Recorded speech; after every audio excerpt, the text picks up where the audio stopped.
From making sure each scene is as real as it gets, to reusing everything from part 1. Here's what Dune looks like, without CGI. And believe it or not, the setting was 100% real. No green screens here because Denis Villeneuve filmed the whole thing in the Wadi Rum Desert in Jordan. Cinematographer Greg Fraser revealed how the director was such a perfectionist when it came to getting a shot.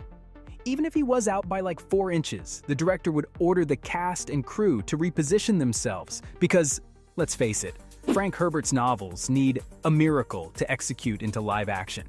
The environment was so accurate, they could only work for 4 hours a day because a big chunk of it was too dangerous to work in due to harsh weather conditions. This is where Villeneuve took a different approach. Pieter de Vries actor David Desmalchian said that walking to the stage blew his mind, and his jaw dropped on the floor. Why? Because the sets were completely practical. Even that scene where Gurney Halleck is running with warriors of House Atreides had no green screen or CGI involved. Unlike other blockbusters and sci-fi movies in Hollywood these days, this was also an important thing for the filmmaker to do, because of the previous adaptation of the film where David Lynch fumbled real bad back in 1984. This is where CGI was being used a bit too much, and you have no idea how much criticism it faced back in the day from die-hard Dune fans. Lynch's version of the sci-fi flopped pretty badly, with its poor visual effects, story accuracy, and, to put it into simpler terms, just the whole vibe of the movie. Denis saw the mistakes that the Eraserhead director made and decided to up his game, using minimal computer-generated effects and focusing on practical sets. After all, real-life props and environments to shoot your films in are what makes it all so good. James Gunn is being hailed for it with Guardians of the Galaxy Volume 3, as he should. In fact, there's some major beef between the two auteurs behind the scenes, where Lynch says he'll never watch the new Dune. Denis also claims that he stayed far away from the 1984 film. Now, it's not like Villeneuve made everything 100% real because there was some CGI involved. I don't think giant sandworms exist on this Earth. And this big guy is the most important part of the movie. So how'd he do it?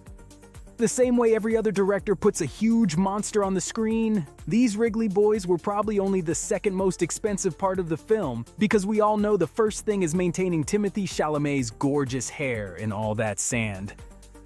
But guess what? There was a smidge of practicality in these worms too. You know how these colossal beasts make the ground shake violently? You know, in the way that if you got caught in those vibrations, you'd be 100 feet underground? To produce the effect, Denis had a huge vibrating metal plate installed under the sand. He also used practical effects to create windswept sand that filled the air of Arrakis. You know, the same ones that gave Timothy that flawless look as if he's in a perfume ad. 18 tons of sand was used during shooting, which was mostly used in the warehouses to give that dusty and realistic look to the surroundings. This also helped make the CGI look seamless, because the sand gave a blurry effect, so you wouldn't be able to point out what looks out of place. None of this would have been possible without the lighting, which was crucial for the film's production. Villeneuve put sand colors to use and stuffed a whole lot of light brown and yellow in every shot. This helped with the cinematography and let the visual effects shine in all their glory. This choice of technique was extremely important in battle scenes. In the Battle of Arrakeen, House Harkonnen's ambush on House Atreides was illuminated with large explosions in the backdrop, which weren't completely practical, by the way. Do you know how expensive pyrotechnics are?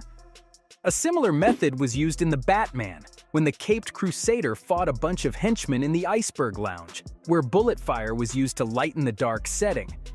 Man, how awesome was that? Imagine what Dune would have looked like without the color grading and lighting. Pretty dull and lifeless, right? In a way, you could say that the practical effects, the grand stages that used up every inch of a room, and the camera work did the job that CGI couldn't have done. Well, it could, but it wouldn't look as good, would it? I've covered sandworms and environments, which leaves me with one more thing, the lifelike ornithopters. These things look like something James Cameron would have made for his Avatar franchise because the similarities are uncanny. I wish I could say that he engineered these vehicles, but that's a little far-fetched. What he did do, though, was create two wingless ones that weighed around 12 tons. The ornithopters were mounted on high cliff tops with a bunch of support, just to give a realistic look in the background and inside. The windows of the fictional chopper were covered with sand-colored screens to give that desert feel. I don't know about you, but if a director told me to bring a 12-ton doohickey in the scorching middle of nowhere, I'd quit on the spot. Flying these things relied on CGI, but Denis and VFX supervisor Paul Lambert used footage of the ornithopters landing as a reference for the computer generation.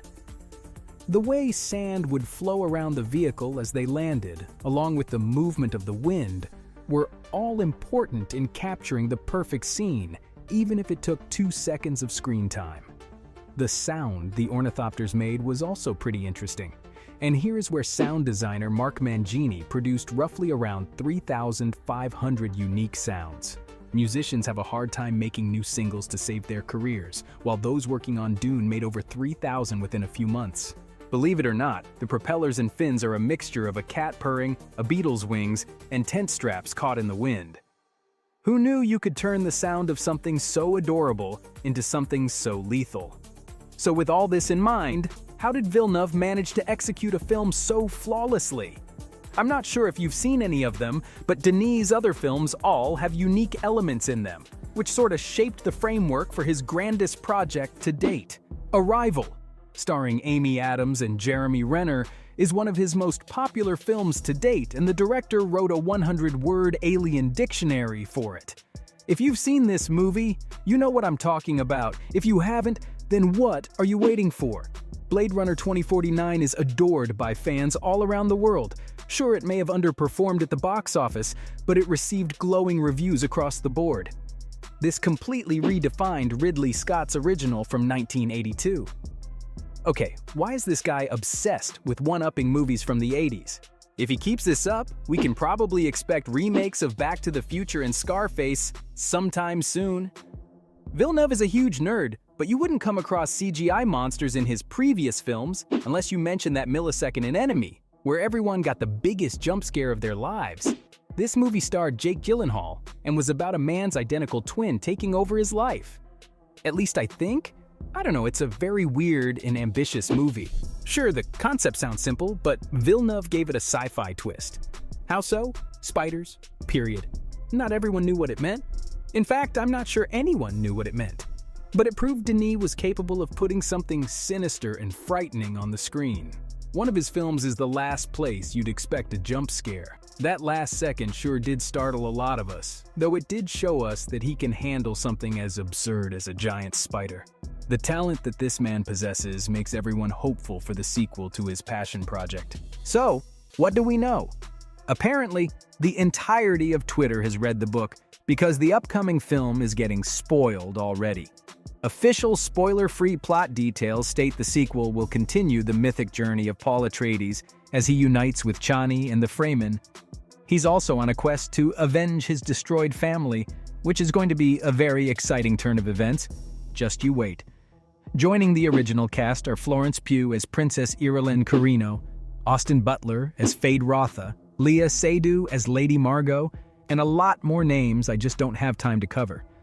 As far as production is concerned, the director was glad that things like setting and sound design were covered already because this is a direct follow-up. No time jumps, no change in pace, he simply wants everything to flow smoothly. Dune Part 2 releases on November 3rd, 2023, and Denis is the perfect man for the job. So from reusing everything from Part 1 to making sure each scene is as real as it gets, this was what Dune looks like without CGI.